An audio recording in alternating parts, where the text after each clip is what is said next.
Hey,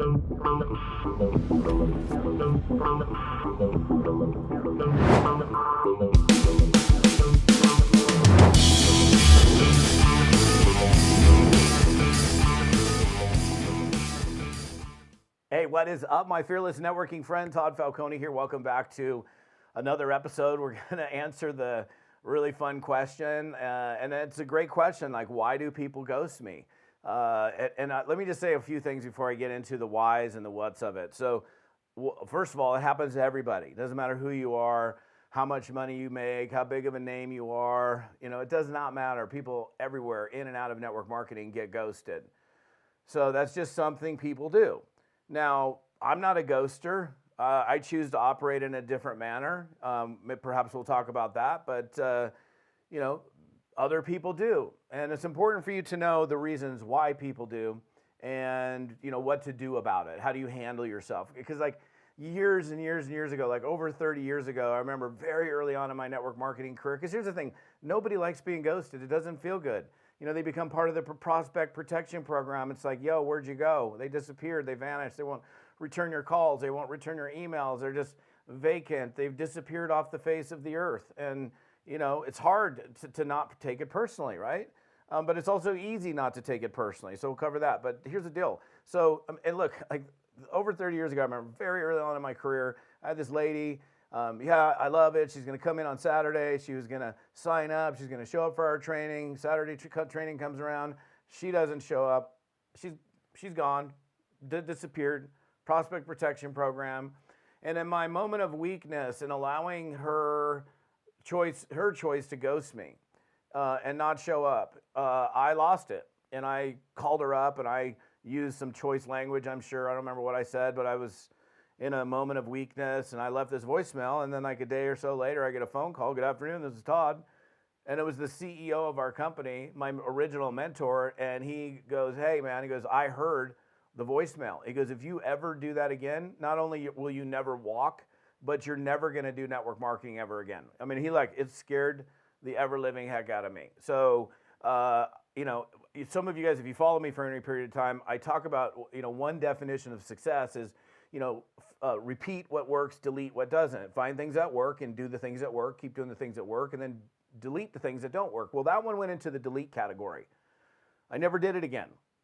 I mean, that literally was in my journal in the delete category. Do not do that. So look, so just I want you to have some peace of mind, if you will, to know that it happens to everybody. And I understand when you're like, oh, well, what's wrong with me? Did I say something wrong? To second guess yourself. Stop it, okay? People do it for a number of different reasons, right? Sometimes if it's your friend, for example, and they say no to, or they don't answer you, and it's like a friend, like somebody that you know really well, and you're like, I'm like, this person is ghosting me. It's different when like a stranger ghosts you, but then you got your buddy ghosting you and totally disappears off the face of the earth.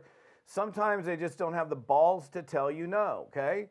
So they have, in other words, they have fear. They're lacking in guts. So they don't have the ability to say no to you. So there's, you know, look, and if you're, I don't know where you're catching me. Well, I hope you're catching me at toddfalcone.com / episode 223 for this particular episode, because there's other notes here that you definitely want to read through in addition to this video. So if you guys are on my YouTube channel, if you're on, if you're listening to me on audio on a podcast, you definitely want to go over to toddfalcone.com / episode 223 for this episode, for the details of this episode. But so fear is one thing. It might be that they don't want to let you down. They don't want to hurt your feelings. Maybe they're scared themselves. They're just, you know, they're afraid to do it. Look, I mean, how many people are involved in network marketing that are in network marketing that are afraid to move? So, I mean, suffice it to say, there's probably people that are taking a peek at it and they're afraid, will this work for me? I don't know if I can do this. I don't know if I'm cut out for it. And so so they choose to not respond to you. That's a common reason. Another reason would be just straight up lack of interest. You know, they're just not interested. And that's okay too. They have to understand, by the way, you probably know this already, but we get way more no's than we get yeses. That's the way it always is. It's the way it always will be. Everyone, the most pro networkers on the planet, get more no's than they get yeses. The difference between them and people that don't succeed is they just have no problem with the no. They just go, okay, no, great, move on, next one. So they may just not be interested in your opportunity, right? So they may not be, they meant whatever. They're just like, I'm not interested in the deal, and that's it. So we've got that. We've got fear. This one's kind of interesting. Maybe they had a bad experience. Now it's funny because when I hear this is the thing that I feel is inaccurate, right? Typically, I would say when somebody is misstating the truth when they say this, like, "Oh, I got burned in a network marketing deal." Like the truth is, very few people get burned in a network marketing deal. And like, if the company went out of business, is it still getting burned? I mean, the company went out of business, the company failed, everybody failed, the owners lost their money, everybody lost their money. But when I hear somebody says, for example, I got burned, I find that typically that's really not the case. They didn't really get burned. Something else, they didn't do it. That's like really the truth for most people. It's like, oh, I did it, and they kind of beat around the bush and hobbied it for a little bit, and then they lost money because they didn't put forth the effort for a long enough period of time, or the right kind of an effort for a long enough period of time, and they end up, saying that they got burned, or maybe they had a bad experience where they had a non-professional amateur friend. That's one of the reasons I do this, you guys, because there's people that do it stupid, and they like go to their friend, and their friend's like, hey, bro, I'm not interested. And then bro, you have to see, you have to, they're just like little nagging gnats, and they don't ever shut up. Or people that all they can do, no matter what, every time you see them, is all they can do is talk about their deal. You're in network marketing, but you're not network marketing. You got a life around like if somebody says no, you don't have to keep on hammering them. I'm not saying no means forever, because things do change, times change. But I see people that do stupid stuff all the time. It is the reason. In fact, I created, if you haven't seen this character before, I do a character called Buzzy Boxer. You can find him on YouTube. You can find him on my different social media channels. And he's just the idiot. He's the one that makes fun of and gives the worst examples of what not to do in network marketing. It's a great way to teach. It's funny, and honestly, people do this stuff all the time. So that's just the way it is. So what else? I don't know. Maybe they got personal issues. They got stuff going on in their life, and they're just like you don't know. Like we never know what's going on with somebody. So if somebody like just disappears. Like I dealt with this literally the other day. I had a person that had a scheduled appointment, and this person's a professional. This person has always showed up for appointments with me, and they like blanked.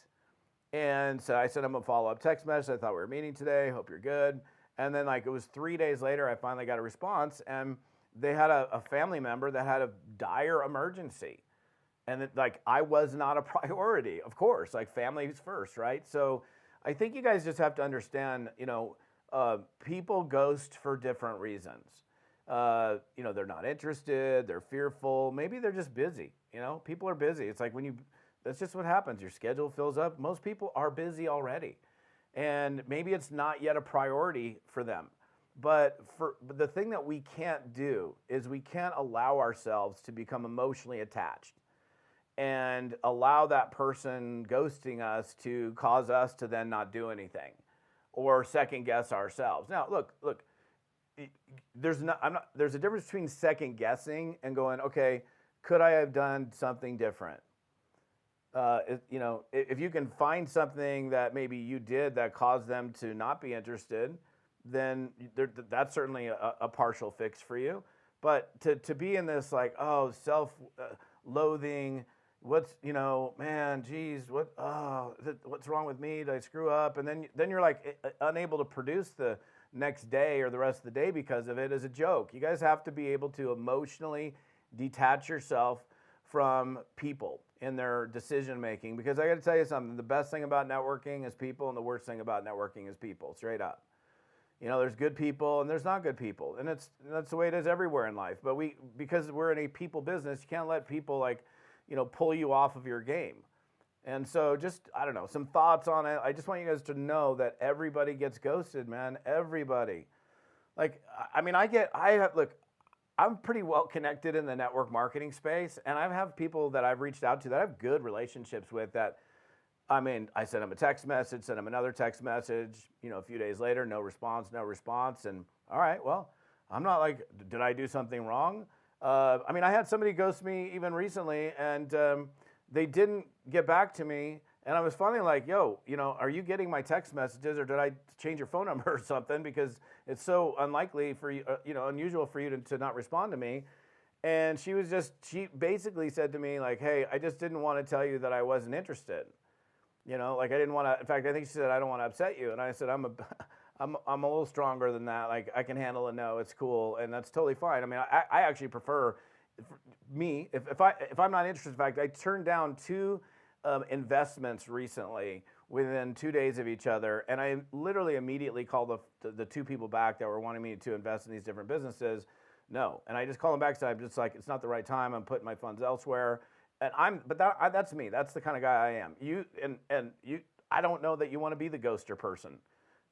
I still get ghosted, but I choose not to ghost, and I don't take it personally. So anyhow, what's up, you guys? I appreciate you guys for being here. If you're on my YouTube channel, come on over to toddfalcone.com/episode 223. Same if you're on my podcast, you're listening to me on audio. There's all sorts of other details here on this episode that you can dig into.